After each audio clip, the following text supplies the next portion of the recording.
into healthy young adults. Young Tung has been hit with a Mediterranean anemia. He needs 2 weekly injections of iron-expelling solution to remain alive. The huge medical bill forced his 2-income family into prolonged financial difficulties. I still remember very well the first time he got ill. I rushed to the hospital. Then the doctors announced that the diagnosis was Mediterranean anemia. At that time, many people told me, "My gosh, how come you were so careless and let the kid get the disease?" They said this was an aristocrat's disease. A disease, they said, that will use up all your savings. How could I raise him? I thought, indeed, how could I afford to cure him if it was going to be so costly? It was also the first time that I'd ever heard of such a disease. Unexpectedly, it was that April when the National Health Insurance Program was launched in a hurry. How come I was so lucky? I thought the life-saving program was inaugurated the very moment he was diagnosed with such a disease. I have been a real beneficiary of the National Health Insurance Program.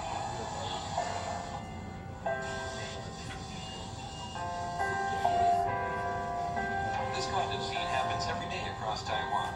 The government's effort to improve people's health are deeply appreciated by those benefiting from the health. Bureau of Health Promotion and Protection, which is part of the Department of Health.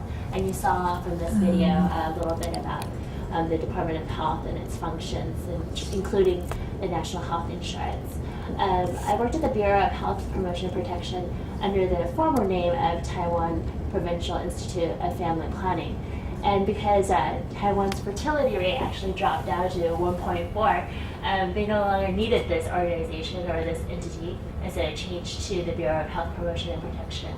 And basically the function of this bureau is to promote health, and then also they conduct a lot of surveys throughout Taiwan, and then that information is available for various researchers and collaborators to use it, and I'm currently using part of that data set that they've collected regarding elderly health and living status.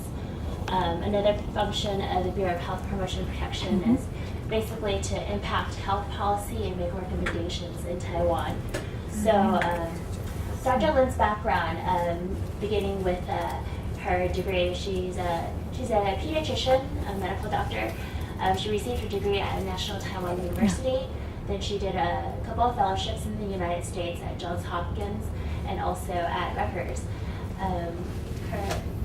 She was the Deputy General at the Bureau of Health Promotion and Protection last year, and then now promoted to the Director General. So without further ado, I'd like us to all welcome Dr. Lin.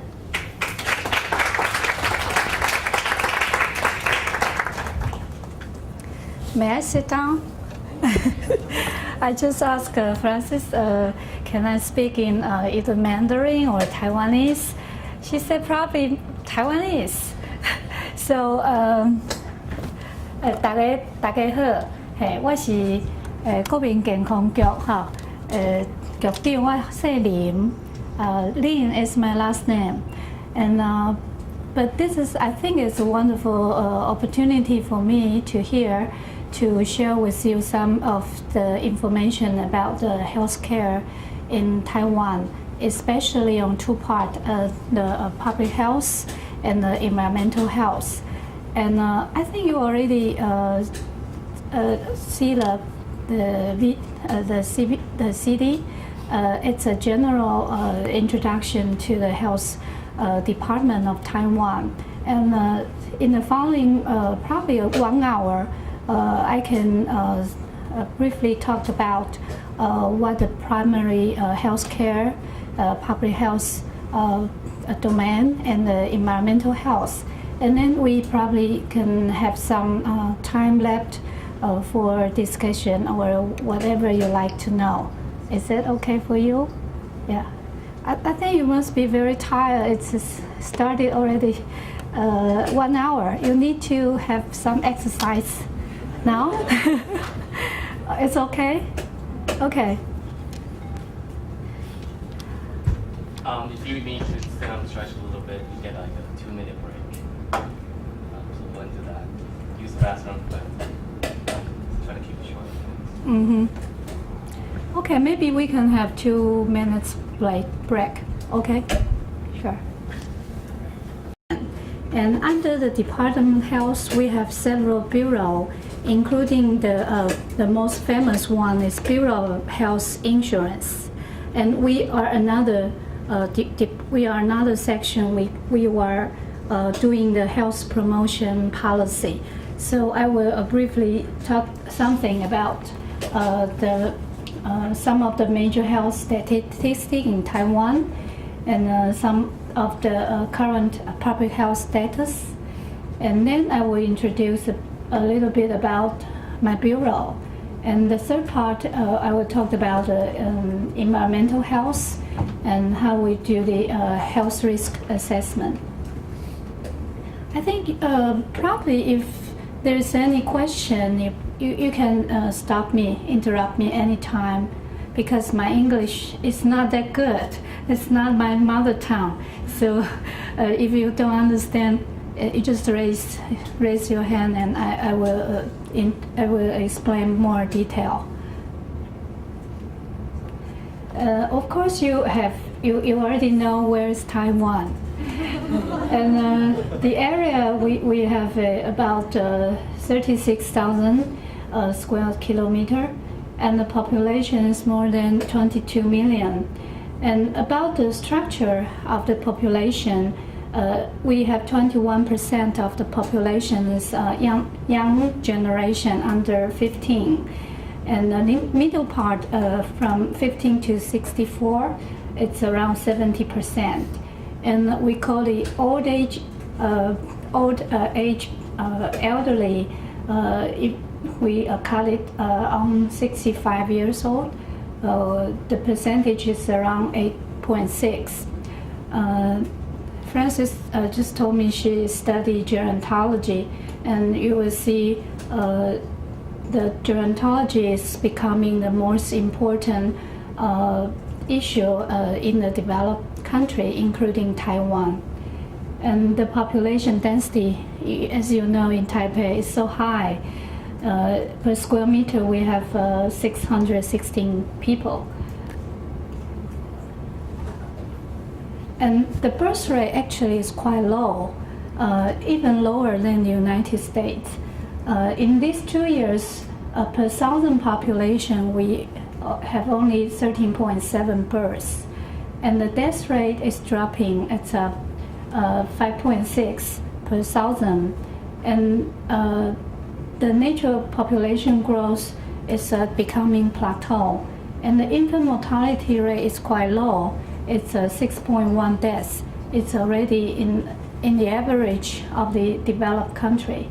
And the life expectancy in male is 72, and in female is 78. And you can see each childbearing woman in the average only have 1.4 children.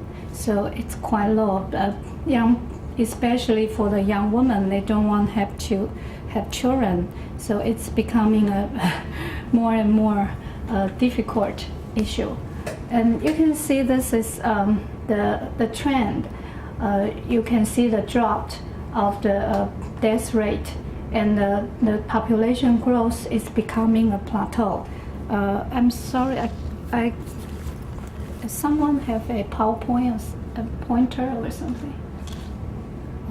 Okay. And this is the total fertility rate.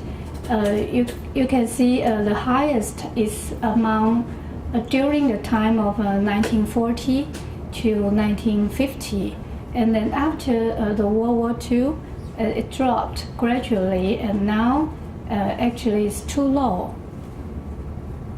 And the infant mortality rate is also dropped after 1950. So now actually it's already like 6 per 1,000. And this is a life expectancy. I will show you some of the experience about the primary health care in Taiwan. And there is some treasurable, very old picture. You can see the picture in the bottom of that it's around 1940 to 1950. There's a lot of children lined up in the village, and there's a barrel there, and the barrel, inside the barrel there's milk. So because of around that year, the people are poor, especially in the rural area, and this is a food supplementation program for the nutrition of the child.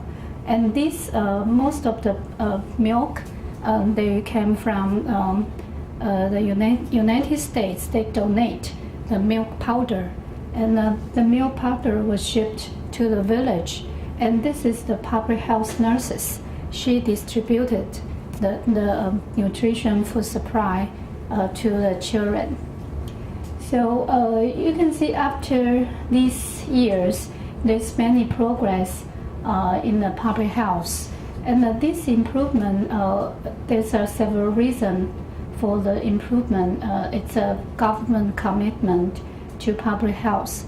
For example, during the year after World War II, the aid from the United States probably equal to Philippines and to Taiwan. The finance aid is about the same.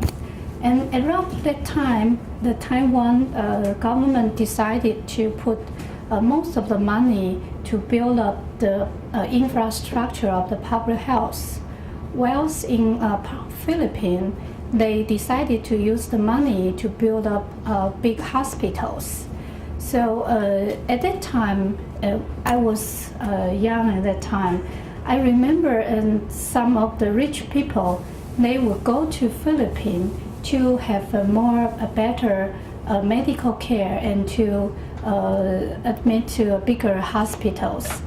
But now you can see there's a quite difference in Taiwan and Philippines. So probably the decision is right at that time to put the money to build up the public health system in Taiwan. So another reason for the improvement of public health is the equal opportunity for education. And we have successful control in infectious disease, and we have success in family planning and set up the infrastructure on primary health care. And we got a lot of support from international. And actually, these are some important elements assigned by WHO about what is the essential elements on public health, especially on the primary health care. It's education, maternal child health, food and nutrition, immunization, water, sanitation, and treatment for local endemic. And we have a simple treatment and essential drugs. And this picture, the old picture, is the first Minister of Health, Dr. Xi. He was inspecting a well. You remember this kind of well in the village? You probably can see some in the countryside. There's a few left in the countryside. He was inspecting the water sanitation.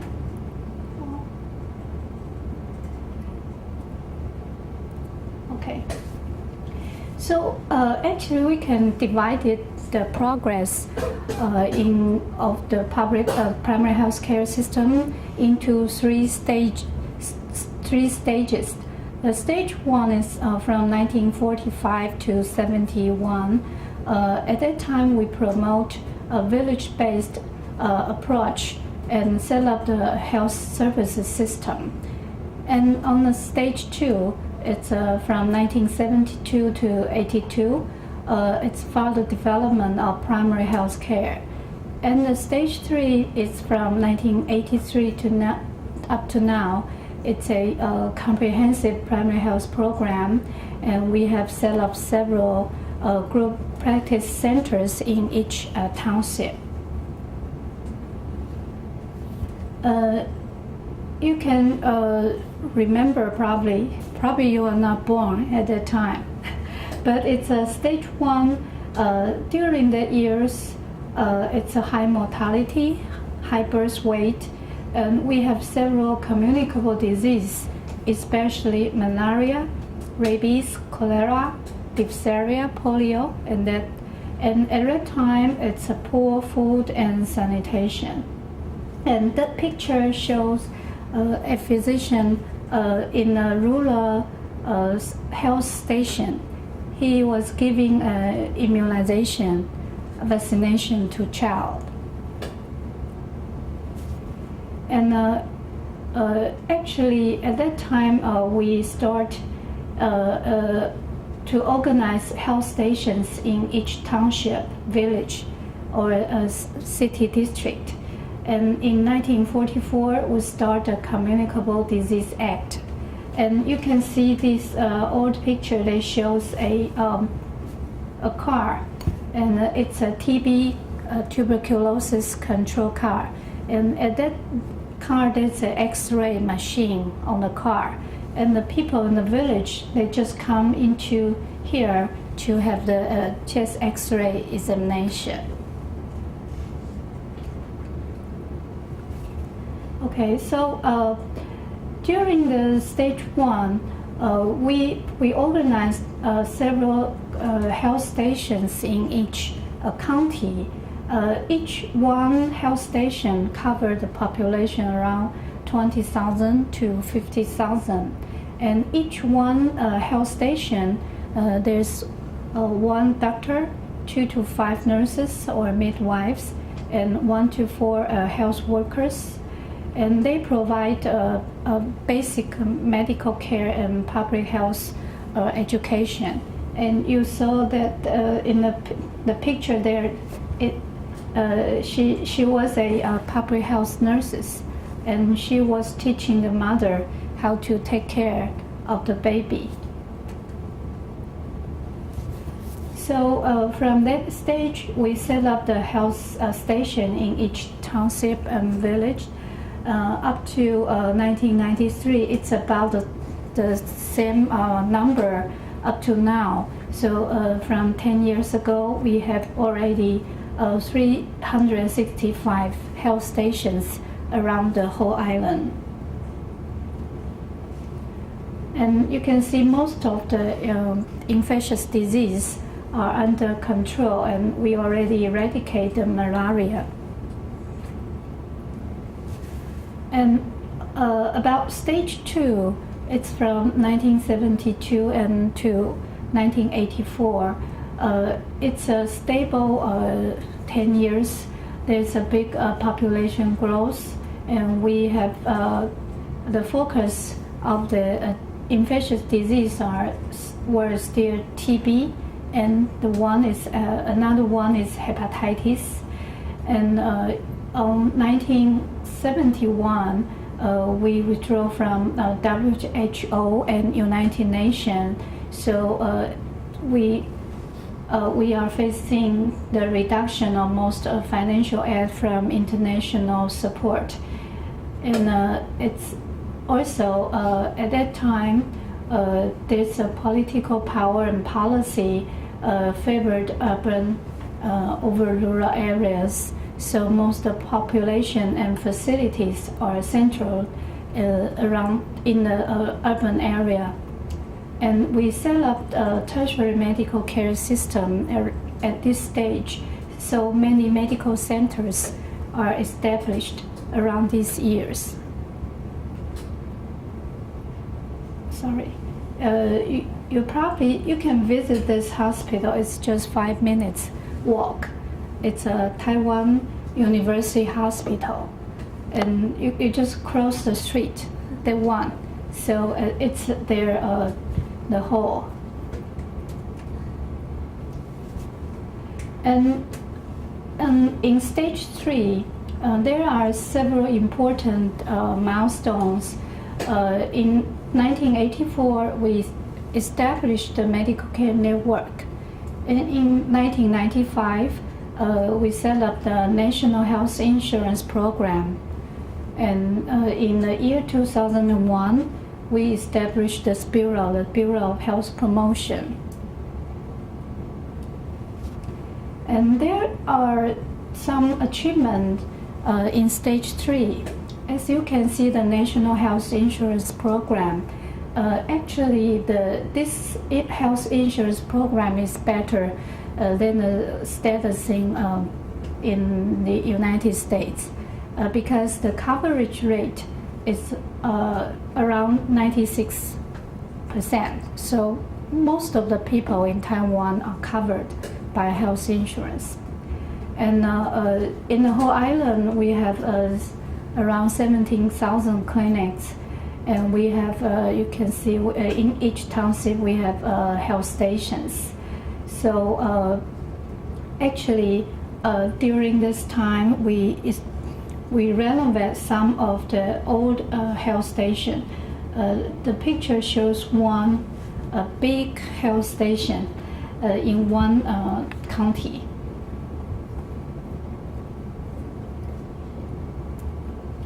Okay, these are some modern health stations in Taiwan. The health station not only provide the public health services, some of the health stations see patients in their station. They have outpatient clinics. Yes? Just a quick question. What do you mean by health station? What's the difference between that and hospitals? Okay. Health station, 台湾话叫做卫生所，捌听过无？哈，卫生所。所以 health station is a public health system. It's a public fund. It's under Health Bureau of the city or county. And the Health Bureau, I will have the structure later.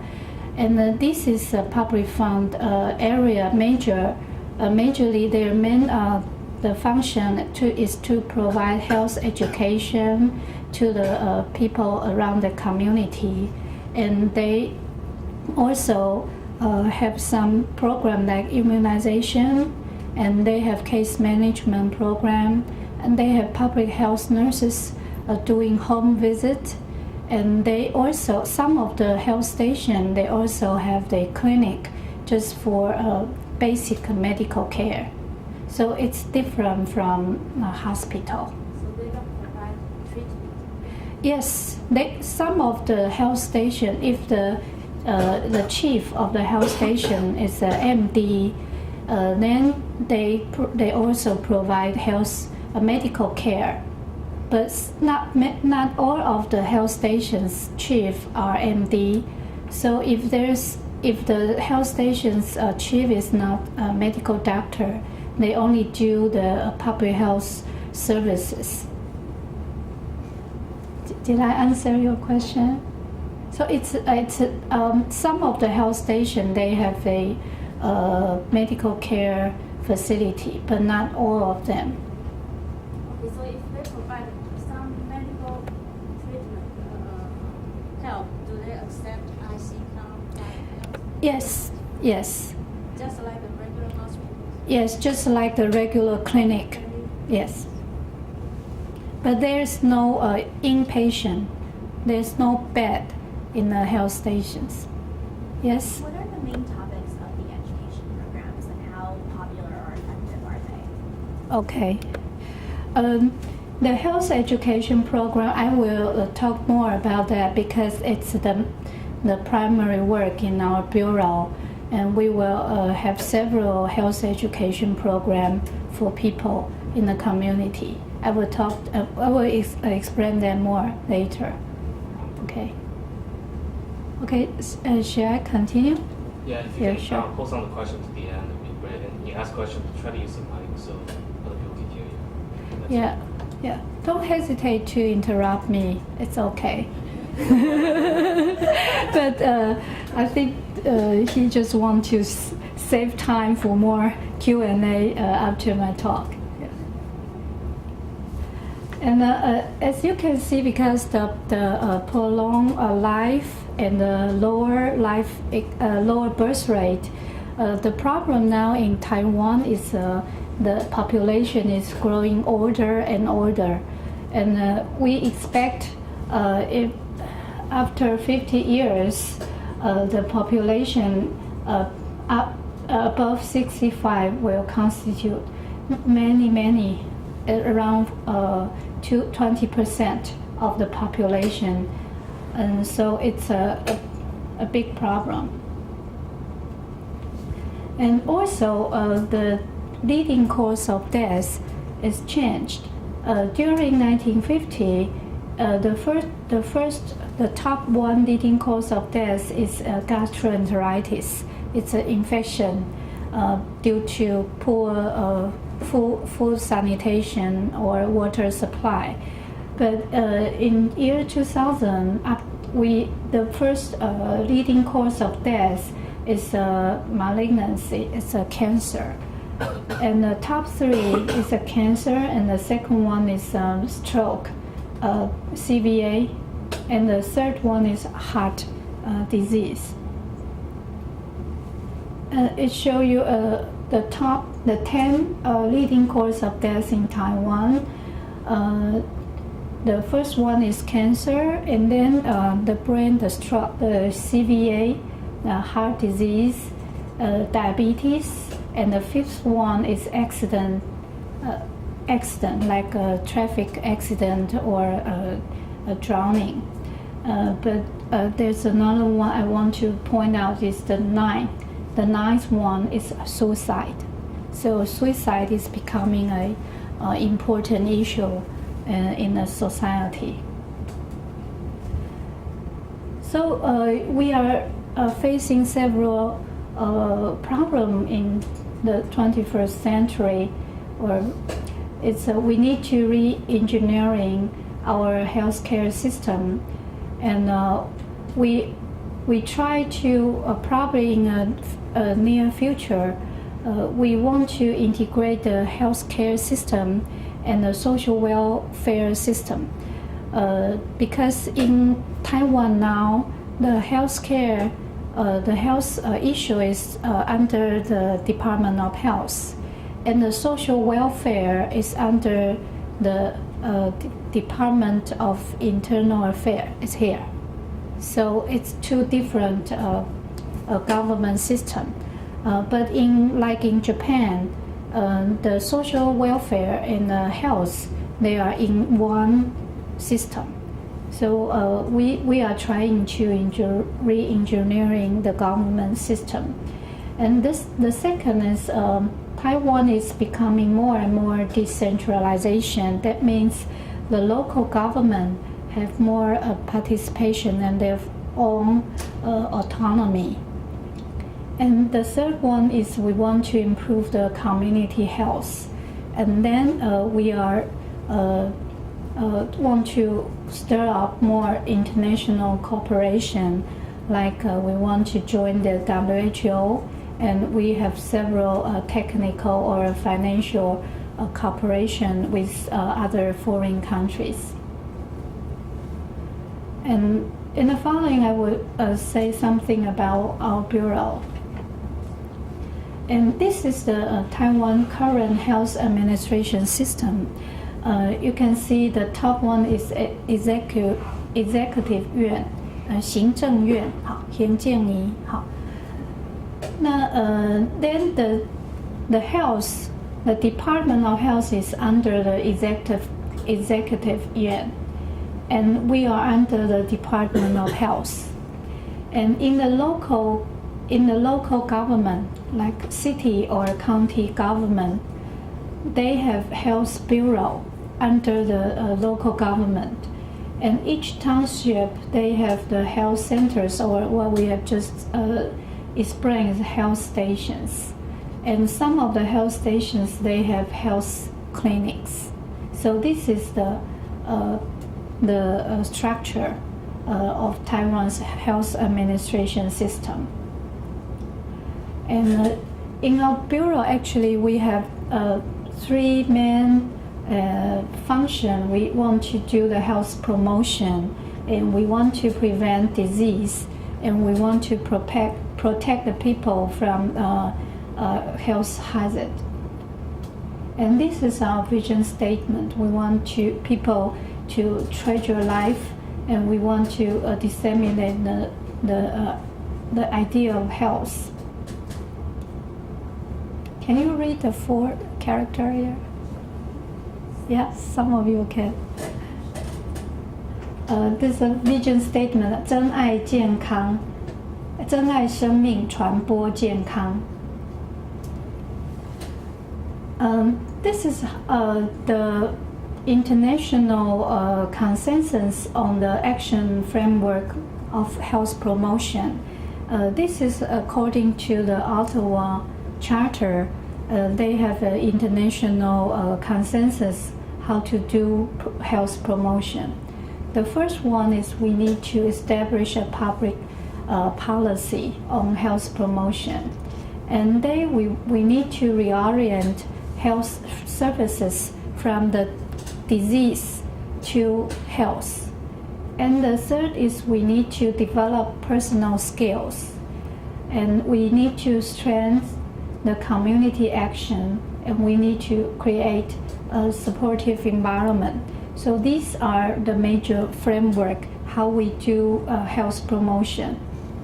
And there's some strategy to do this.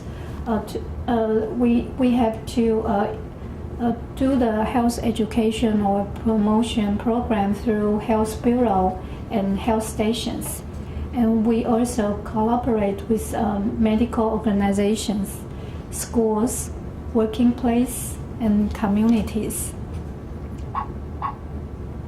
And I will talk about a few major works currently carried out in our bureau.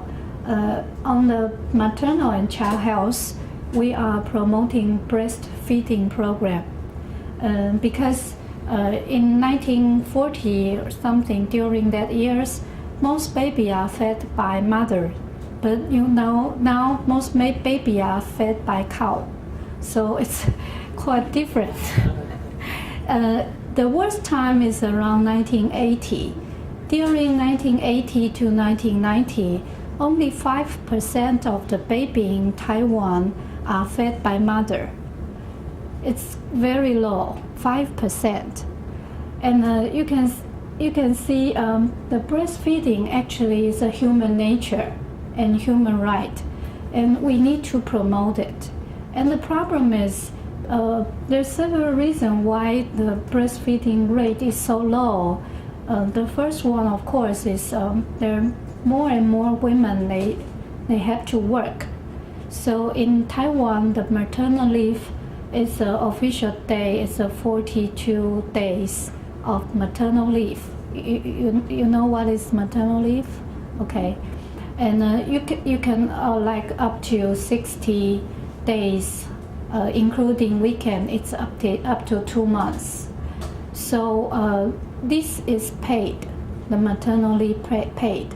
But up to 2 months, you can still have the maternal leave, but it's unpaid. So it's quite difficult to continue the breastfeeding after the 2 months. And the second one is the milk company. You know, the milk company, they make a very big campaign around the world, and they want to sell more and more baby food and milk powders and that. And they let people believe that the artificial the supplement is better than the mother's milk. And especially in Taiwan, they say these are made by international big company, so it must be better than the mother's milk. So it's quite difficult. And so the government try to promote the breastfeeding. And after these years, we already have some progress. We raised the percentage of breastfeeding. Now is we have a program we call a baby-friendly hospital, and in this hospital there's not allowed to have the other baby food supplement. So in this kind of situation, we promote the rate of breastfeeding up to 30%, exclusive breastfeed. That means only breast milk, but that's 1 month after delivery. And the second is we try to focus more and do more on women's health.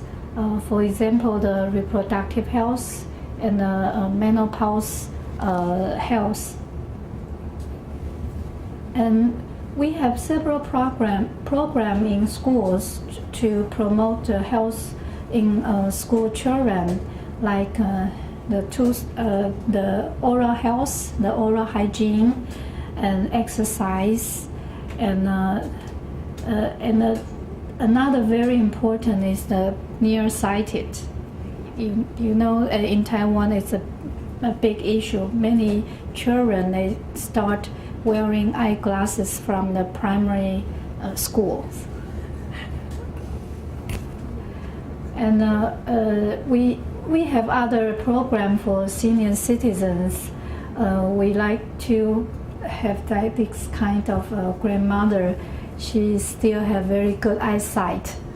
I can't do that that much. And we have the community program for elderly to do more exercise and social activities. And another big issue is anti-tobacco. You know this one, the famous one, the Jackie Chan. And this one, you know this one, the singer, the lady Zhang Huimei. Oh. Okay, so in the following half hour, I'll talk another topics. It's environmental health in Taiwan. And we have a Basic Environment Act. Actually, it's a quite new law. We just have this law since 2002. And after this law, we set the environmental protection as a high priority. And the government, they do a lot of research, and they already established the environmental and health risk assessment system. And we adopt several preventive and medical health care measures. We want to reduce the health risk and to prevent disease related to the health, related to the environment. So these are the main purpose of the act. And in the government level, we have a national sustainable development program, and we have a council, a national council for sustainable development. And there's a name for this. We want to establish a green silicon island. You know the meaning of this one? Green, of course. We want the island. Taiwan is a green island. We want to have more tree, more fresh air, and silicon. What's the silicon? It's a name after. Yes? You want to guess? Silicon Valley. Yeah, that's right. It's a Silicon Valley because there's, as you know, the IT industry in Taiwan is a big industry, and there's many famous IT technology here in Taiwan. So they want to have a silicon island, but it's green. Oh, it's not political. My name is green is green grass and green tree. Okay. And there's several different working groups in this National Council for Sustainable Development. Include we want to have a water and land, clean water and land resources. and technology and industry, and biodiversity, life and production. And we want to have more international environmental protection. And what DOH do is risk health assessment and health protection. And of course, we need education on ecology and environment. And again, if we copy the concept of the health promotion, you can see we need this kind of work to have a more environmental protection. We need a health impact assessment. We need water sanitation and waste management, and aging population, health promotion, food safety, chemical safety and occupational health, and air quality as air pollution control.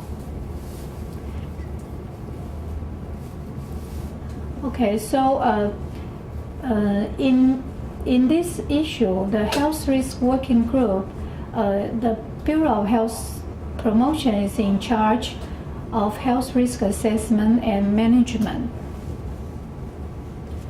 So these are the framework of how we do the health risk assessment and management. Of course, we have to do some research. We have to have the basic data. What is the environmental exposure of different kinds of pollutant? And so we need to set up a study on the health effect, and we need to have some model, especially some animal model about this kind of pollutant exposure. And then we need to do the risk assessment. We need to identify what's the hazard, and dose response assessment, exposure assessment, and then we do the risk management. That means we have to develop a regulatory option, and we have to evaluate public health, economic, and political consequence. So these are current works. We already developed national guidelines on health risk assessment. We set up consensus and standards for central and local government. That means both the central and local government, we have to have a regular inspection and survey on what's the health problem in each local areas. And we have a reference to establish the National Sustainable Development Management System and Public Policy. And we have to manage for the existing environmental pollution problem. Probably you have known there's a dioxin contamination factory. Dioxin is a kind of organic pollutant, and it's lasts very long in a human body. And we have one community we have known in southern part of Taiwan. There's one community in Tainan County. It's the southern part of Taiwan. And the Tainan County, there's an oil factory, and because the old factory, they do not have good equipment to manage the dioxin. So the dioxin just go into the pond. There's one pond near the factory, and the villages, the people in the village, they catch the fish from the pond. So they eat those fish that contain dioxin. So at that area, we found the people in the village, they have a higher dioxin level than the other people in the other places of the county. And this is an example for this kind of environmental pollution problem. And there's another example. It's a Radio Corporate of America. It's a factory. Probably you have heard about it. It's a RCA company, and this RCA company, they have some wastage of the factory, and the workers there and the nearby residents, they exposed to this pollutant, and now it's still under investigation and the management of this consequence. And the third one is we have a Zhanghua. Have you heard about this county? It's in central part of Taiwan, and I would advise you to visit there because there are many beautiful flowers grow in the county. But in Zhanghua area, there's the water. The water is polluted because of the plants nearby the river, and the river then drain into several agricultural land. So the rice, vegetable are all contaminated with heavy metal. So it's a big problem. Okay, so because of time, I don't want to have more detail around other pollutant issue. But now there's several projects we are ongoing.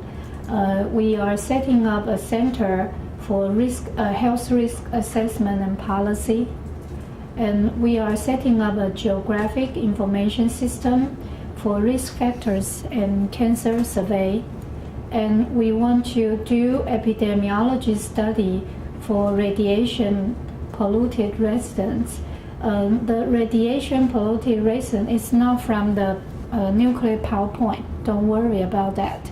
We still, fortunately, do not have the accident on nuclear power plant. But several years ago, there's a housing company. They bought a lot of iron and metal from foreign country to build a house, and they find out that these metals are contaminated with radiation, and the people live in this kind of radiation house. They are exposure to the radiation. Have you heard of that? Because the construction materials are contaminated with radium elements, and the people live in the house that are built with those construction materials. So people are exposed to the radiation, and there's probably I don't remember the exact number of that. There are around 300 to 400 residents in this kind of house. So then the Environmental Protection Agency and Department of Health are now taking care of these residents to have a regular health checkup for these residents. Okay, so these are the planning for the environmental health and protection.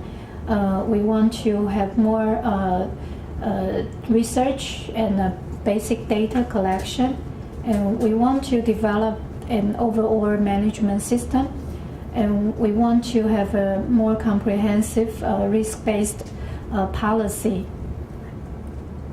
Okay, I think this is the last slides. There's several things you need to. The left up there. This is an old castle in my hometown. It's Tainan, You heard about this, Tainan, and it's a Dutch castle, because Tainan was occupied by a Dutch during 1640 or something. And you know the Deng Xian-gong, Zheng Chen-gong, he fight with those Dutch, and then these are actually the castle is still in Tainan. If you have time, I would advise you to visit there, not only because of the castle, but because Tainan is very famous for the local dishes. We went on Sunday. You will go there? We did. 2 days ago. Oh, you already. What you have? We went to Miami. 大米哦有，还有刮菜刮茶帮有没有 ？Coffee. Have you added? 有。Yeah. So Tainan is very good at those famous traditional dishes. And the left hand side is one of there's a character on the wall. And left side, down there's several lamps. Especially in the village of Taiwan.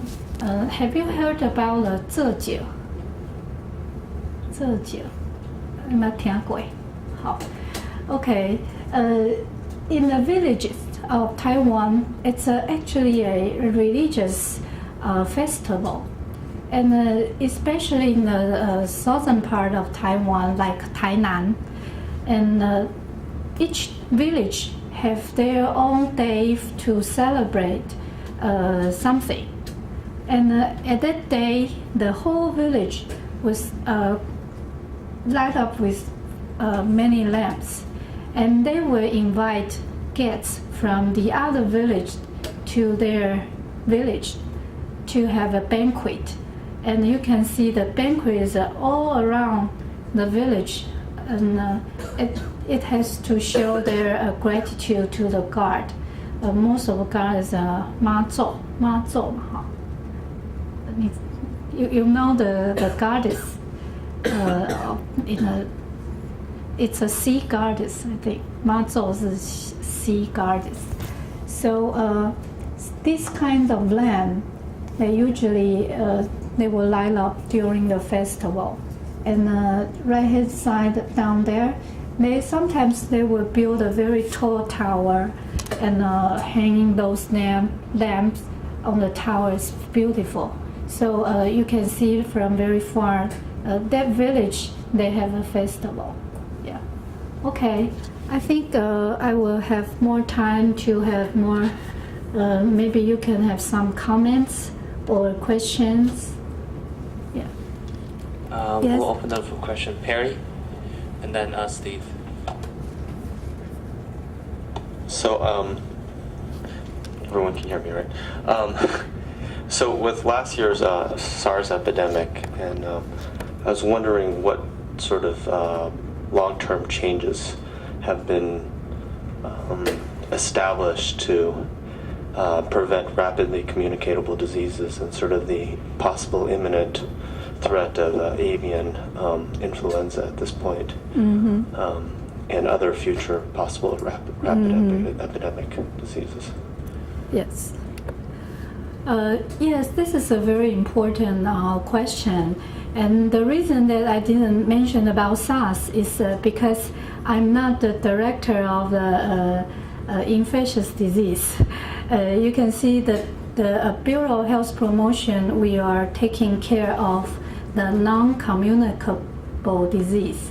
And the other part is we have a Bureau of Disease Control. Their major work is on infectious disease. But last year, during the SARS epidemic, actually it's a big challenge to the Taiwan's health system. And actually, during that time, in the first part of the SARS, I think it's actually the epidemics begin in the end of March or early April. During the month, the SARS is under control. But the problem is in the end of April, around April 20th something, there's a hospital, inside the hospital spread. There's the one community hospital in Taipei City, and because the Taipei City hospital, there's one named Heping 医院. The nurse and doctors, they are now well informed there's a suspect patients, so they don't know the patient is SARS, so they did not have full protection, and they did not have a good hospital infectious control program. So in that hospital, they have an outbreak of this SARS epidemic, and the people from that hospital, then the patient spread out to the other hospital and to southern part of the Taiwan. So that's how the epidemic got worse in May. And so during this SARS epidemics, then the health system tried to reflect how to build up a emergency system to face or to deal with this kind of new emerging infectious disease, not only SARS but also like avian flu and that. So since last May, we have already a nationwide emergency disease control act or a system. So under the system, during especially like this kind of emergency, every level of the healthcare system have to team up. So not only the Bureau for Infectious Control, but also like our bureau and the other department, not only Department of Health, but also Department of Internal Affairs or Foreign Affairs, because they have to have checkpoint in the airport or to check up those people, especially from like mainland China or Hong Kong area, and they have to have the check there. So after last year, we already organized this system, and to have a more better teamwork to fight with the new coming disease. So, like for example, like this avian flu, we Department of Health and the Department of Agriculture, they have a well cooperation, because now in Taiwan, the avian flu is only confined to I think it's H5N2. It's a low virulence strain, not the high infectious one like in Vietnam. So up to now, we still don't have the case, the human case. Yeah. Did I answer the question? Okay. Yes. A follow-up regarding the SARS. During that time when Taiwan was struggling with SARS, what resources would have been helpful to you all if you had been part of WHO? Mm-hmm. Given that you were not, if the scenario had been that you were in WHO, what would have been helpful, just so that we could get a sense of the actual real consequences of not being in the WHO? Mm-hmm. Yes, of course you already, you probably, some of them you know, last year when we were in the WHO World Health Assembly in Geneva, I happened to be there last May, and before that we tried to contact with WHO, especially in the early of April.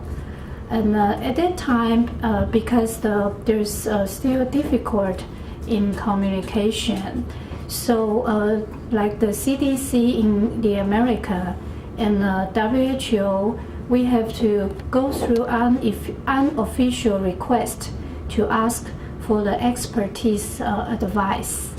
And also, WHO did not have the regular report or from Taiwan government. So it's a more difficult in the communication and the data collection. So we have to overcome the communication barrier to have access the first-hand data or first-hand information from like Hong Kong or Vietnam. They have earlier experience on the SARS control.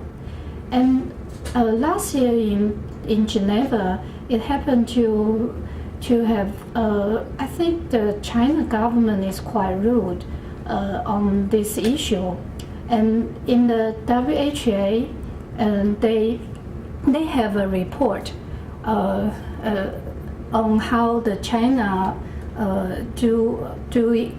what China do on the SARS epidemics. And there's one page on, they say they already take care of Taiwan because there are several expertise were invited to Shanghai for a SARS conference. So that's the evidence that China has taken care of Taiwan. And actually, we are very angry about their report. So I think last year in Geneva, we tried to report the experience of Taiwan, how we do the SARS control. So we have a separate conference in the Geneva city and invite other countries to have a small conference to present our experience. So I think the example like this, because Taiwan has the experience of how to fight against SARS, but every experience is very treasurable because this is a new disease, and humankind need to get together all kinds of experience. Then we can build up our learning process. And actually, it's not good to exclude any country from this communication group. Yeah. Yes. I guess on a slightly different topic, you brought up the issue of suicide being the number 9 cause of death in this country. And that, of course, brings up the issue of mental health being perhaps a fairly important issue to address in public health. And what kind of efforts have been made to sort of address this in the field of psychiatry, which probably would be a fairly taboo subject in any society, but especially here, probably? Yeah, again, this is a very tough question. And the reason that I didn't mention mental health is because mental health is taken care of by the other bureau, the Department of Health. But this is a very important issue. And in Taiwan, we already have several professional groups. We have psychiatrists. We have a clinical counselor. It's psychotherapy, and we also have mental health public health program in the health bureau, and they built up a system we call a mental health network. So in each city, they have a network from the mental health, the general health. Mental health like stress management and interpersonal counseling and like that. And they have the psychiatric hospital and networks. So they have a system. But the problem is there are not enough personnel in Taiwan we don't have that many of psychiatrists, physicians. We don't have that many of counselors, and especially the current health insurance system. They are not very good for the psychiatrists because they are not very high paid, and they spend a lot of hours talking to patients, but the pay is not that good. So, for example, I also teach in medical schools. The top 1 students, the top 10 or the most intelligent students from the medical school, do you know what they want to do after their graduation? Yes, you are smart. They want to do dermatology because they are high paid, and especially the cosmetic one. Yeah, you know. So not many people want to do a psychiatrist. So I think we need to have a system to encourage the professional, and we want to have more education program. And currently in Taiwan, I think there are several reasons that people have more stress than the old days. I think this is not only Taiwan. I think in every developed country, suicide is a big problem because of the more stress, especially in the young people. And for example, like Taiwan, you know, the education system, especially the entrance examination, it's a quite burden to the students. So for young people, the major 2 reasons for suicide is, the first one is a interpersonal relationship, the problem with that, and the second one is the school burden. So that's why they want to change the education system. They want to improve to have a more free, not that much of burden. And the second is the reason is the economic, because in the last few years, because of the recession, that's one reason for increased suicide rates. Okay. Do you have any comment about this? Okay, sure.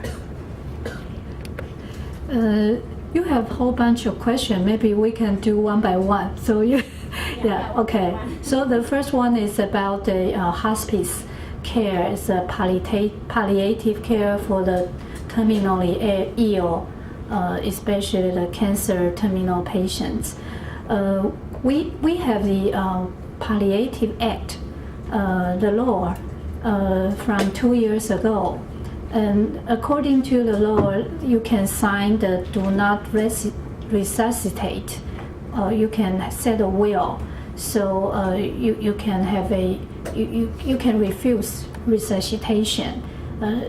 So patient can go to the hospice care program, and the hospice care program now in Taiwan is mostly in medical centers, and they are covered by health insurance.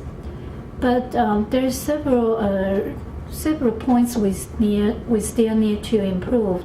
Is that not many people in Taiwan would accept the hospice care because they are afraid that once they were put into the hospice ward, that means they are declared as hopeless.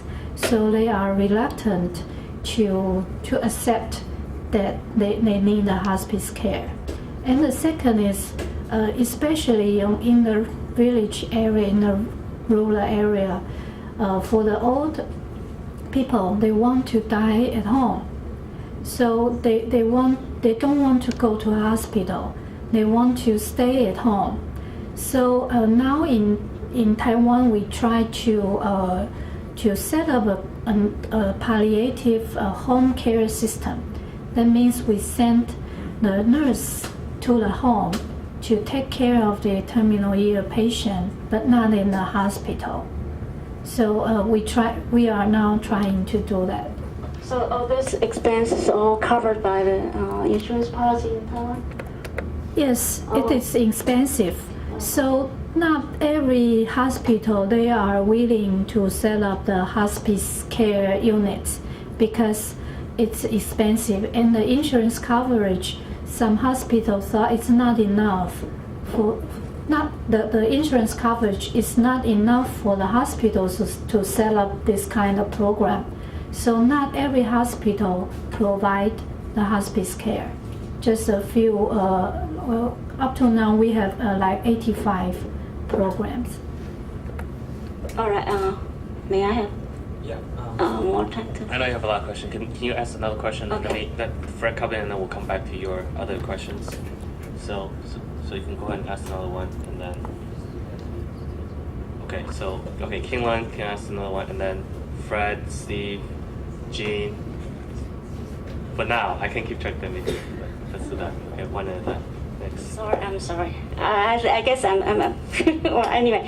All right, the second question is about hepatitis B vaccine. From the video that hepatitis B vaccine project in Taiwan is progressing very well, right? And how about the hepatitis C and A? Do you have any information about that? Mm-hmm. Okay. Hepatitis B control is actually very successful in Taiwan. For example, during the year of 1975 to 1980, the hepatitis B carrier rate is around 15% in the population. And after the nationwide vaccination, now the carrier rate is dropped, especially for the children born after 1984. That's a nationwide vaccine. So for people under 20, the hepatitis B rate is very rare. And but about the hepatitis A, because it's not a chronic carrier state, it's just an epidemic. So the hepatitis A vaccine, although we have the vaccine, but it's not a national program. It's not free vaccination. We have the vaccination, but only for some endemic or epidemic outbreak. Then So Taiwan has hepatitis A vaccine already? yes, but Still it's in research stage or? no, it's not in research. Hepatitis A vaccine that's available, but you have to pay by yourself. It's not covered by national health insurance because it's not a national program. Okay. And how about C? There's still no vaccine on hepatitis C. Okay, Fred. Okay, during the 2000 election, I think the issue of the nuclear power plant number 4 was a big issue, and I know you're just from the government perspective, what type of I think this time around during this election the issue of power plants is not as big of an issue, and I know that on Orchid Island there's the contamination in the nuclear waste, and so just maybe from your Bureau's perspective, what type of efforts that you've done to contain or remedy the effects of nuclear waste or contamination? Well, for example, the health, I can only talk about the health side because we are not the agency for environmental protection, the EPA. I don't have many of the statistics on this issue, but for the health side, we are setting up a health program for those people, especially in the rural, regular checkup, regular health checkup system. It's not only for Orchid Island, it's for whole remote areas like scattered around the Penghu, or Penghu, Sandi Xiang, those people with those are Aboriginal people, the mountain areas and Orchid Island. So we have the health program for those areas. They have the regular health checkup visit. So we try to use this kind of health checkup visit to provide the health care for the Orchid Island. And for the nuclear power plant, because those workers, the power plant workers, they have to go through a regular health check. That's also built on a regular healthcare system for the workers in the health on the power plant. It's from the Department of Labor. They have this kind of regular health care for those workers. But up to now, we didn't have the statistics or evidence that the workers have increased risk for any kind of cancers. So there's not evidence for the existing health risk in these either Orchid Islander or the nuclear power plant workers. But the issue on the number 4 power plant, I think it's different. There's a different thinking on this one. The basic is, did Taiwan really need the number 4? How many nuclear power plants do Taiwan need? And but because of the there's already 3 years after the decision to stop the building of the nuclear power plant. As I know, I have a friend who is actually doing the planning for the number 4 nuclear power plant. After they stopped for 3 years of the work, he started to worry about if we want to reinitiate the program, it will be more difficult than to stop it. So I think that's another issue. Yeah. Steve, in your presentation you talked about the RCA plant and its effects on the local environment as well as dioxin. We went to Nanke down in Tainan, and as you know, similar to Shinzu, it's huge and is going to develop a lot of pollutants at some level. What is going to be done at a policy level to ensure the health status of the surrounding communities? Okay. In this like RCA or dioxin issue in Tainan County, they are past events. That's before the Environmental Protection Act. But after the Environmental Protection Act, the EPA has the right to do the thorough evaluation for the new plants. Every new factory, they have to pass the examination or evaluation from the EPA to make sure the factory or plant have the wastage management equipment or system. They have to pass the examination, then they can have the license to build up the plant. And the EPA will send people to regular checkup. If there's anything wrong, they can find, according to the act, they can find a big chunk of money. So this is the plan. So I have James next, and then Cindy, and somebody else, and Irene. Hello. Hi. Okay. I actually have a question about. Whoops. Okay. About just the insurance healthcare system, and I was hoping you could comment that on a little bit. We saw the video, and it basically painted a very rosy picture of the entire system.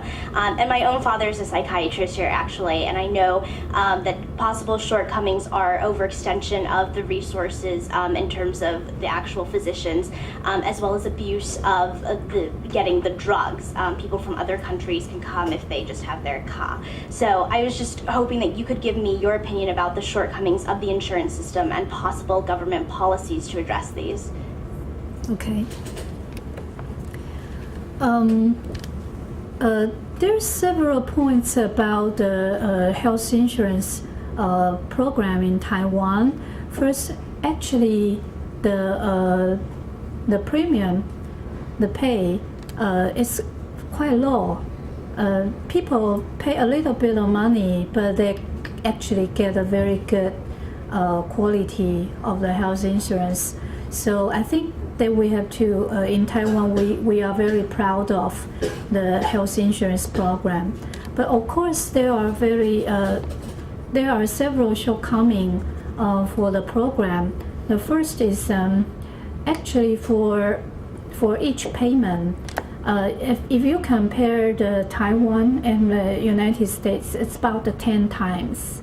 That means for like the physician fee or the health checkup or those, that the United States it's around 10 times the cost, the same cost.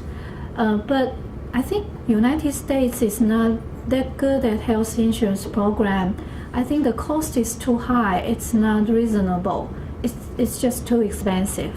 But Taiwan is too inexpensive. That's my thing.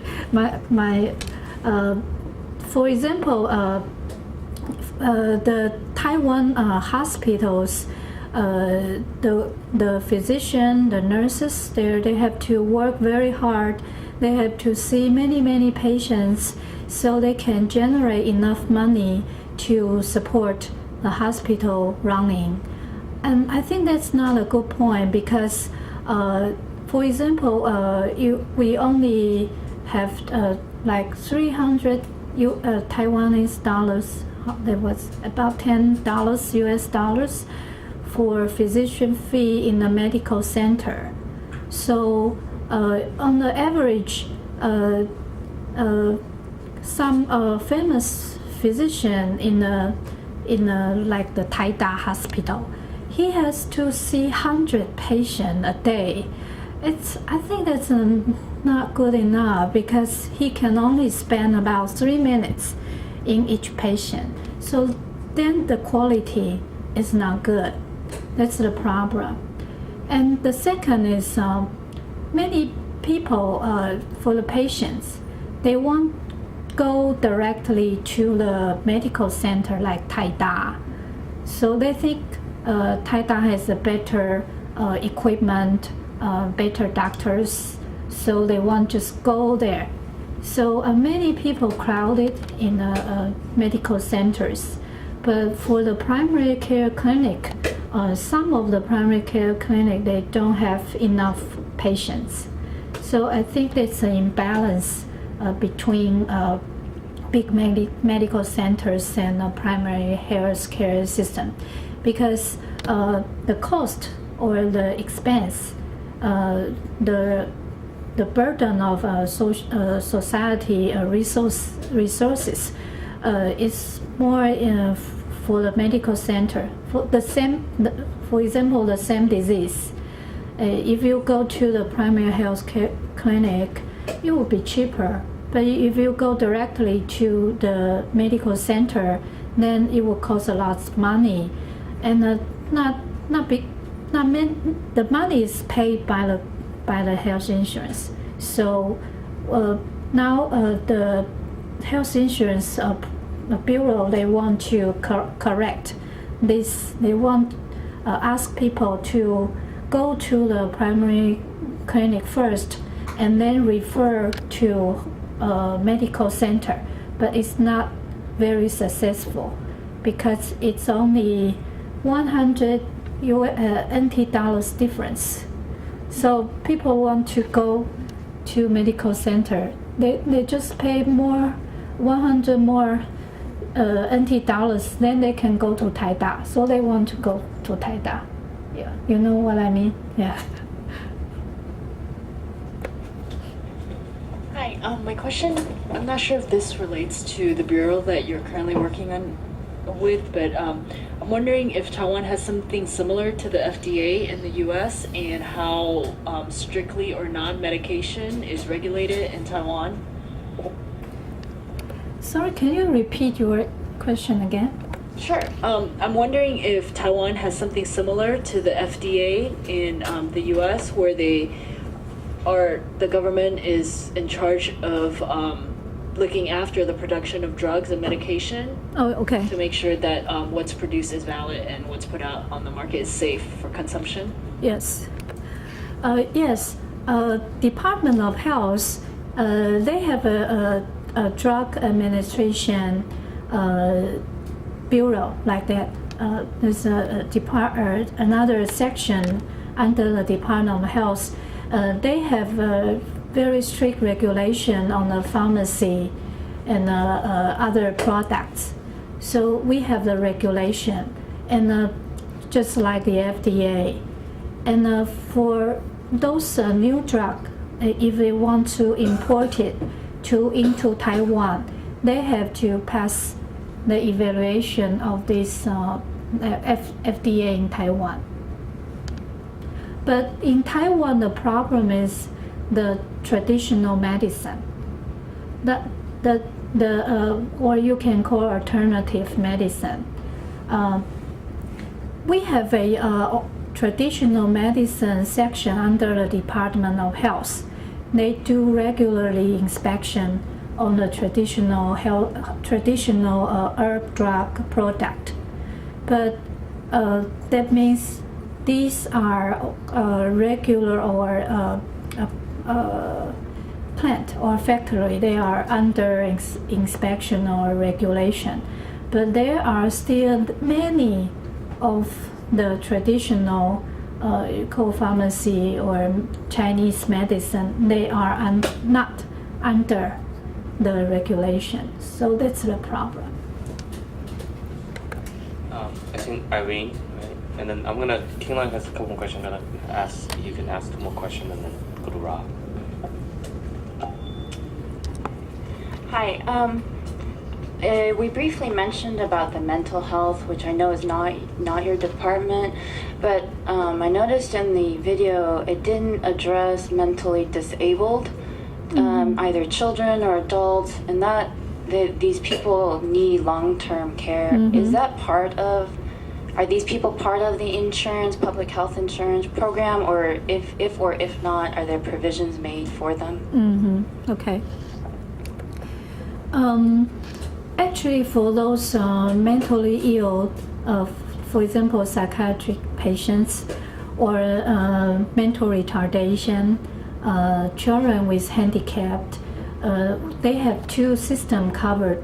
One is national health insurance, and the other is social welfare system. So, for example, for the mentally retarded, especially those who have to stay in the institution. The institution, we have a public institution program. They are supported by the building here. It's a Department of Internal Affairs.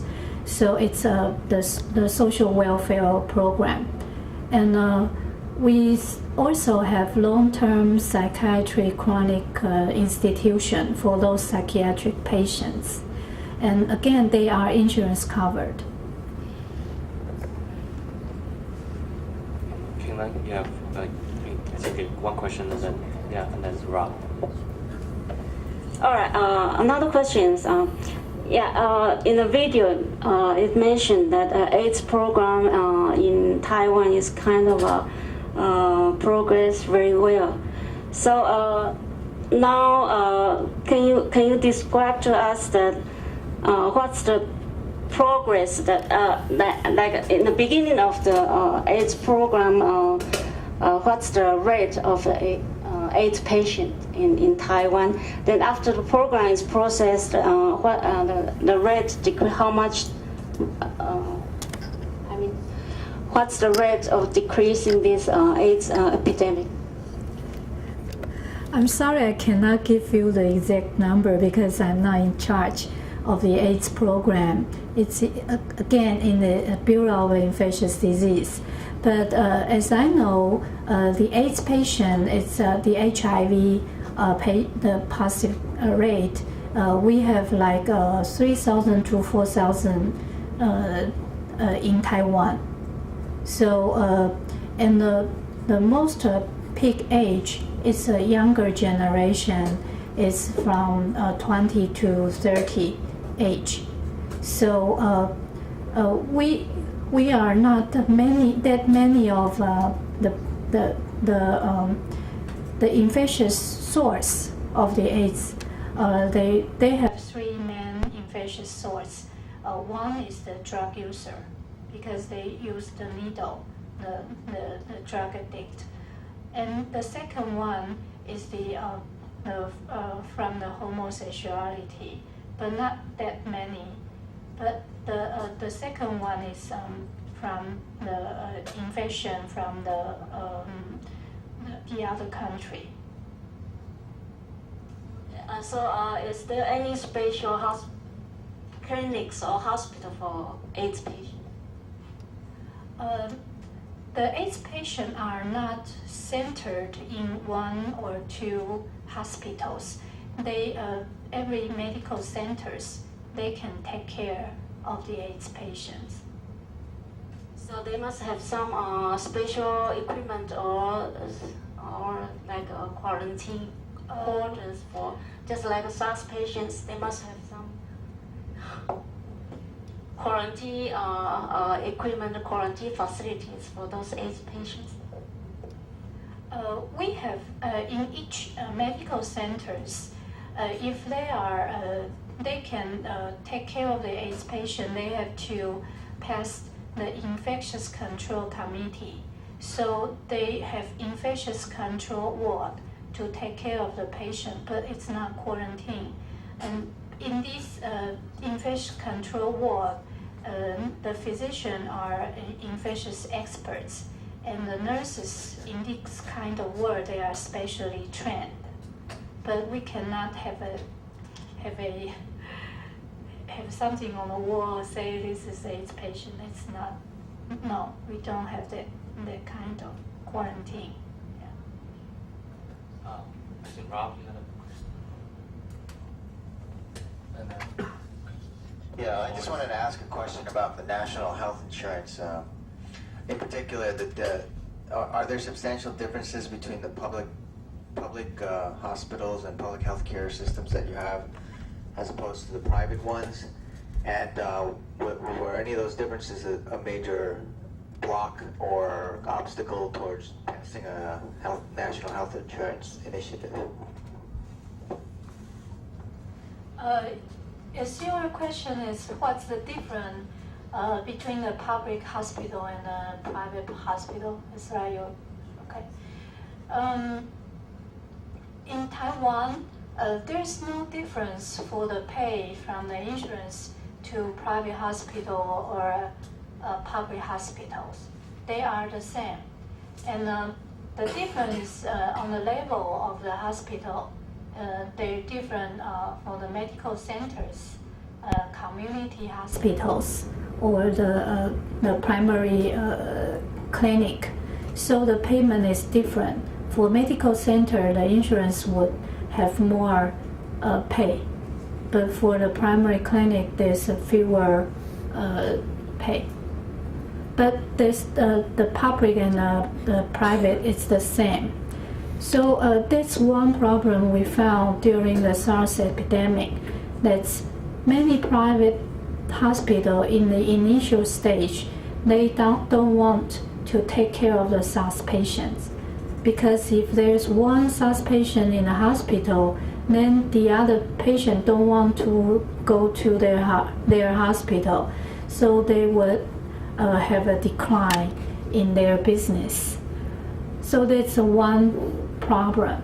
So at that time, last May, it is the public hospitals that take care most of the SARS patients, and so it's this kind of problem. I think the government has to think about it. So now the public hospitals, they receive some subsidies or support from the government to do this kind of works like public health education, public health services, or some infectious disease. They have to do the program because they have another separate.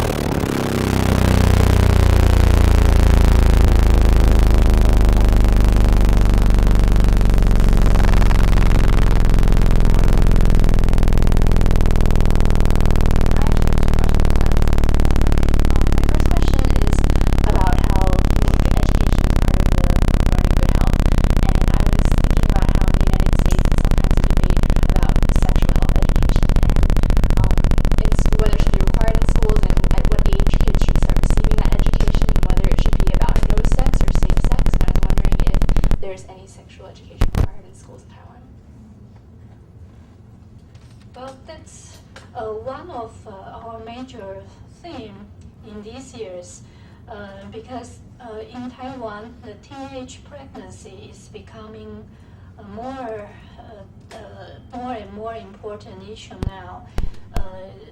In Taiwan, we have 13 per thousand births for the teenage. It's 15 to 19, and it's the highest among these Asian countries. In Japan, they have only 3 or 4 per thousand, but in Taiwan, we are 13. So it's we have to think about the health, the sex education program, and in Taiwan, you probably know that there's two main way for the teenage to face about the unwanted pregnancy. The first, they do the abortion, and the second, they use the RU 486 is it's an abortion medication.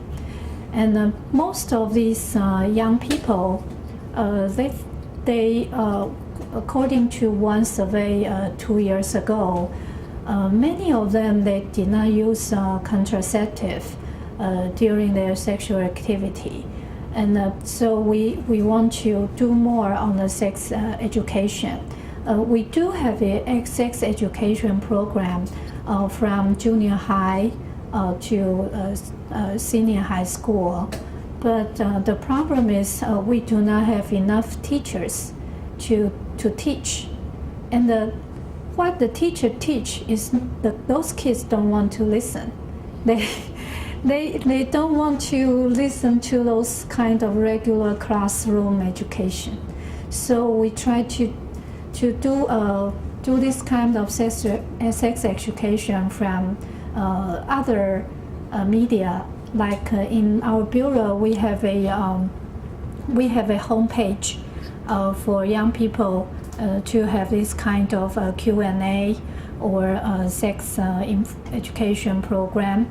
And this example, and we have last year we have a whole island in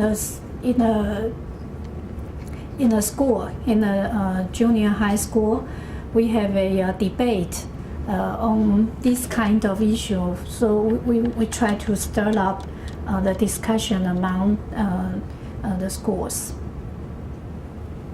My second question is about along the lines of education again. Is there any, does Taiwan schools or education address eating disorders? Is this a concern in Taiwan, like anorexia and bulimia? And on the other side, is there a concern that Taiwan will soon face an obesity epidemic like in the United States? Mm-hmm. Yes, the obesity is becoming an issue, especially for children. You can see there's so many McDonald's even in the village. So there's a survey in Tainan City that I've done that about 3 years ago. Around 20% of the primary school children are overweight. So it's quite terrible, but not that terrible as the United States. But we are beginning to face this problem. But on the other side is the eating disorder, especially for like the senior high school or college student, especially for female. And you can see there's also many like slim club. We have all kinds of this in the city. And so many young girls, they want to slim as possible. And so we have more and more eating disorders. So this year we will begin a health eating program in school to teach the student how to eat healthy.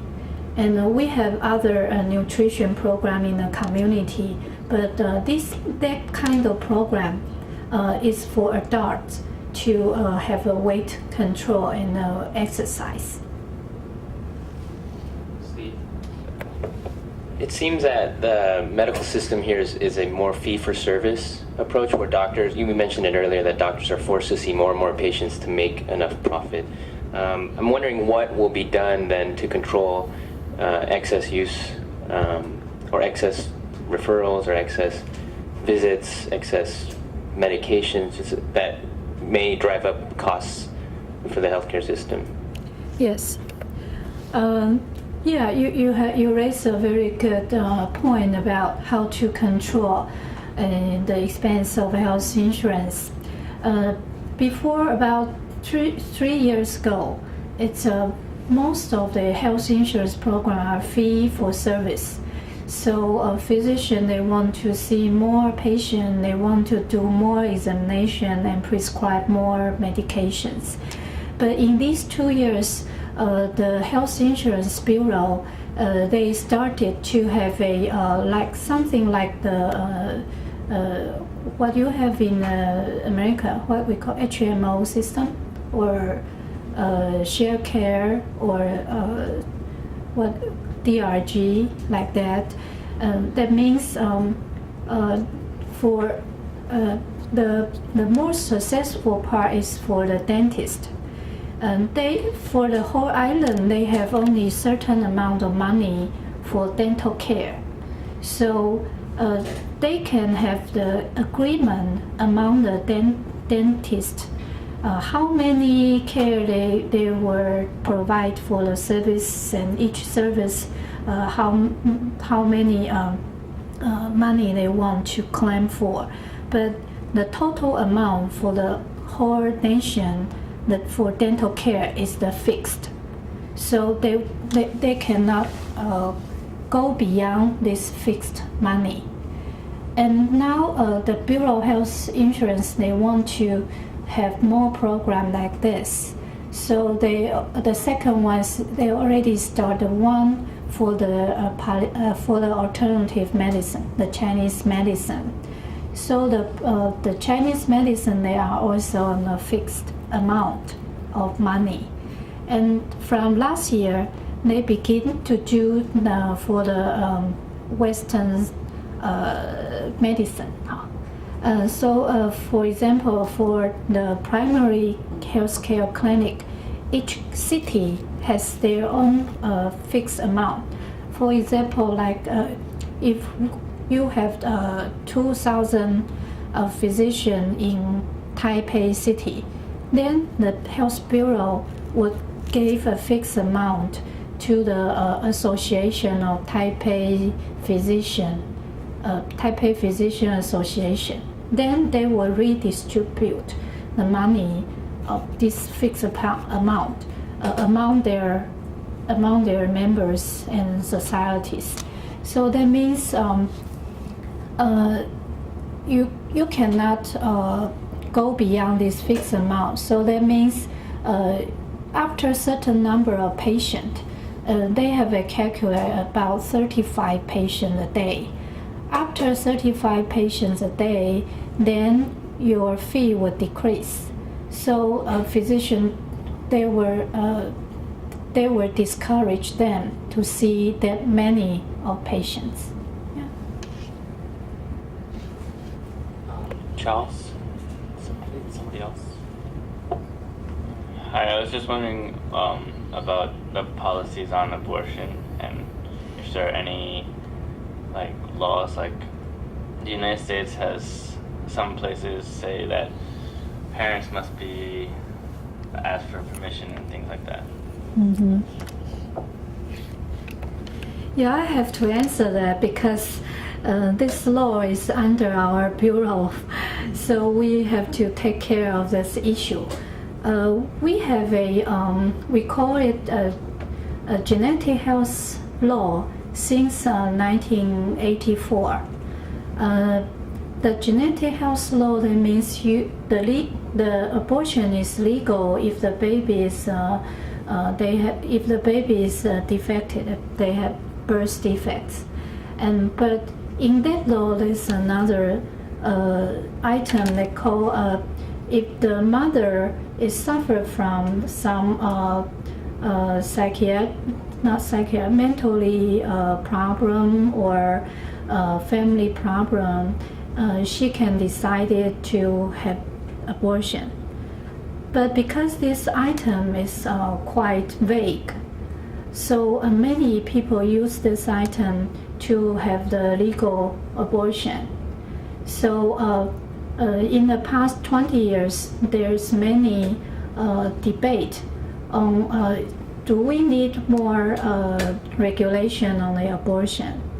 So 2 years ago, we started to revise. We want to revise the genetic health law, and we want to have a counseling process before the abortion, or we want to restrict the reason that allow for abortion.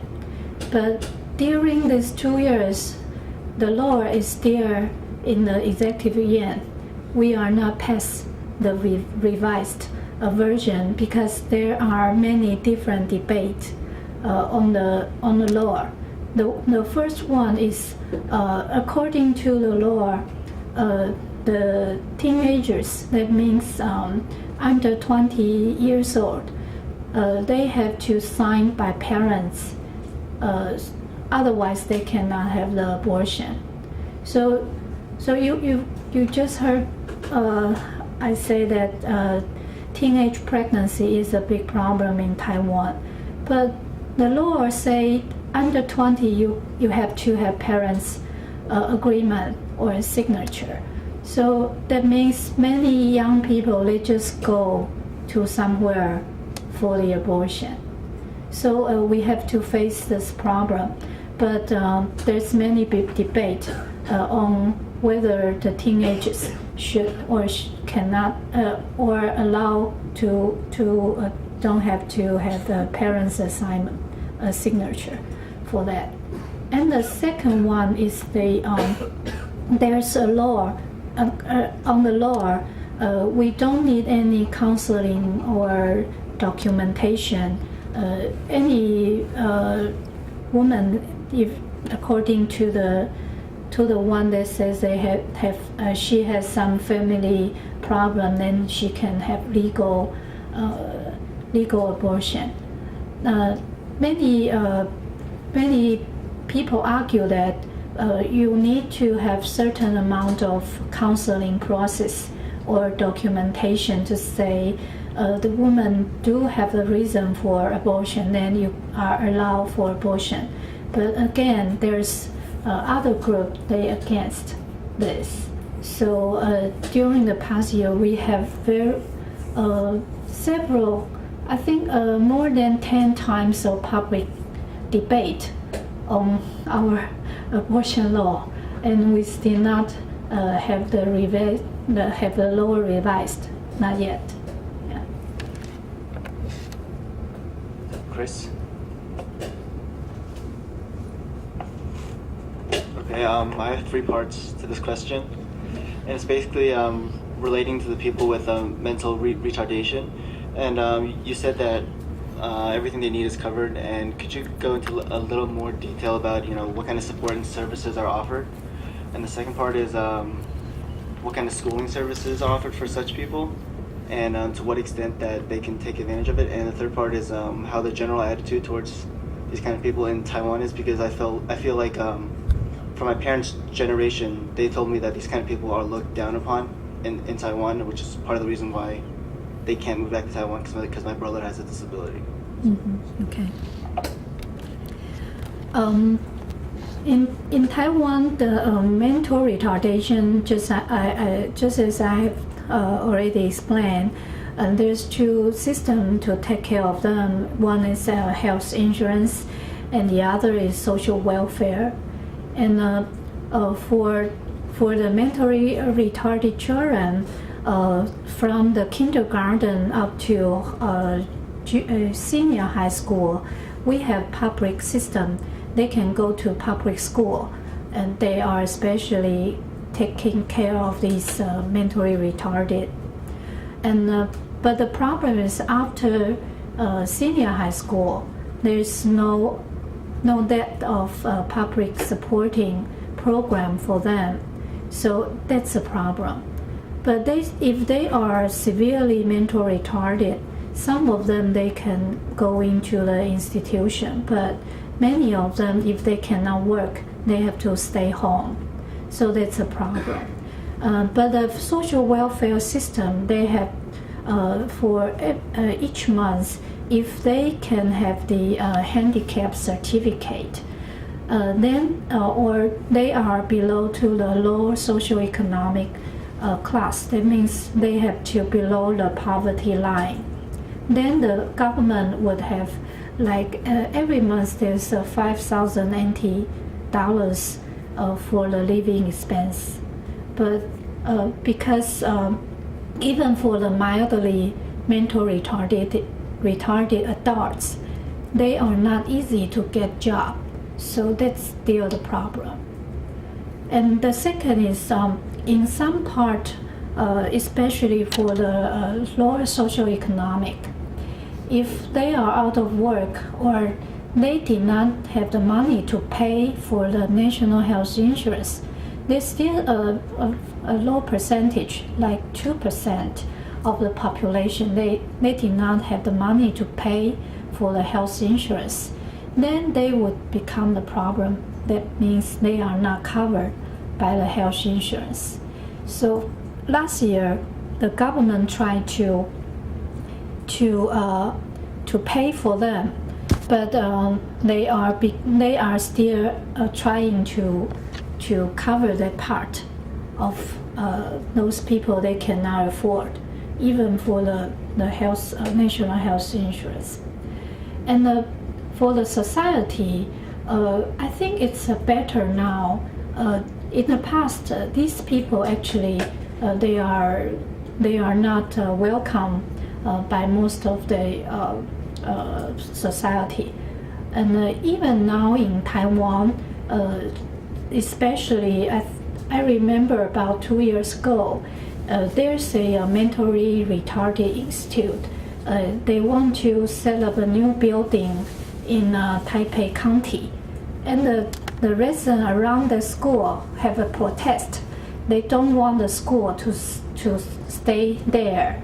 So I think we still need public education to teach the people to show their respect.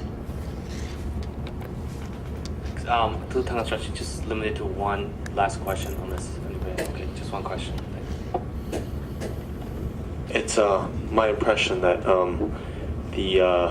there's sort of a different perception among young women for women's health and regular checkups, especially screening for things like cervical cancer.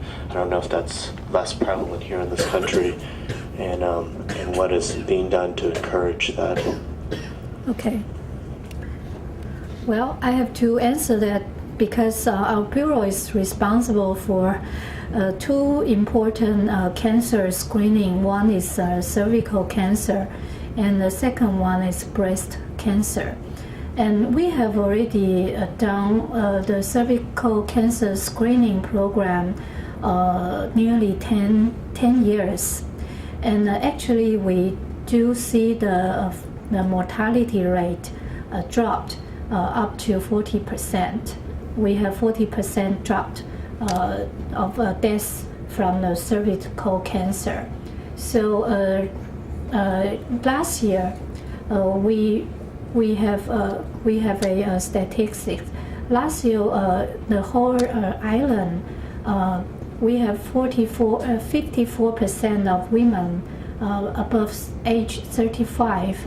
They have the pap smear down. So the coverage is more than 50%. And about breast cancer, it's becoming a more increased issue. In the past, the breast cancer actually is only 1/4 to 1/3 of the occurrence as compared to the United States. But now the occurrence of the breast cancer is increasing. And in Taiwan, the peak age of the breast cancer is even younger than the United States. In the United States, the peak age is around 50 to 54. But in Taiwan, the peak age for breast cancer is 45 to 50. So it's younger. So now government, we have the breast cancer screening pilot program since 2 years ago. And this year we will start a national health insurance coverage for breast cancer checkup. Thank you. Let's give, thank you, Dr. Lin. Thank you.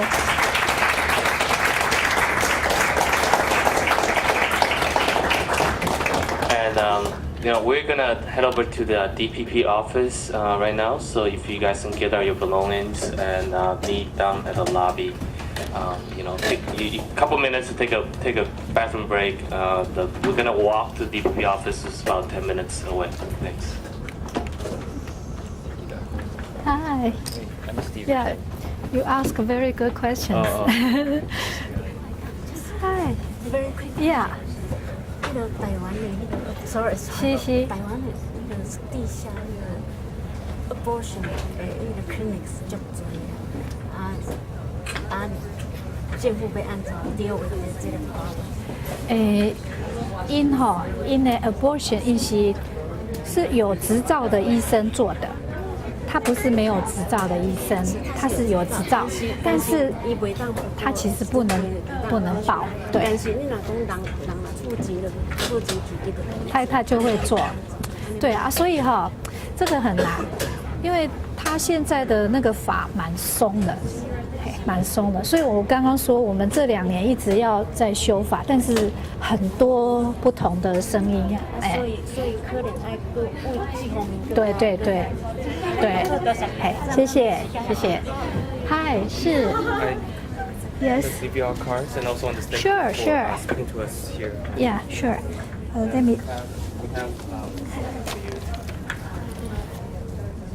Yeah, I'm very pleased to be here. It's many good questions. Thank you. Yeah. You can read this one? Yeah. Yeah, sure. Yeah. 张宏仁。健保局 Health Insurance the President 张宏仁。They pronounce the same. 不是我。刚刚的问题都不是都。对。哎，你好，是。哎，谢谢。我需要有一Do you know how to do with the computer? I have to. Okay, sure. 那个我们有一个谢谢。So, thank you on behalf of the board. Yeah, 谢谢，我很高兴来，对，谢谢你，是。And then, 我有准备那个收据哈。嘿，这个是你的。我们上次说我要 donate 出来给你们，OK。对，所以我们就不用给我了，Right. So 这就是给你的，算是你捐给我们的。OK，好。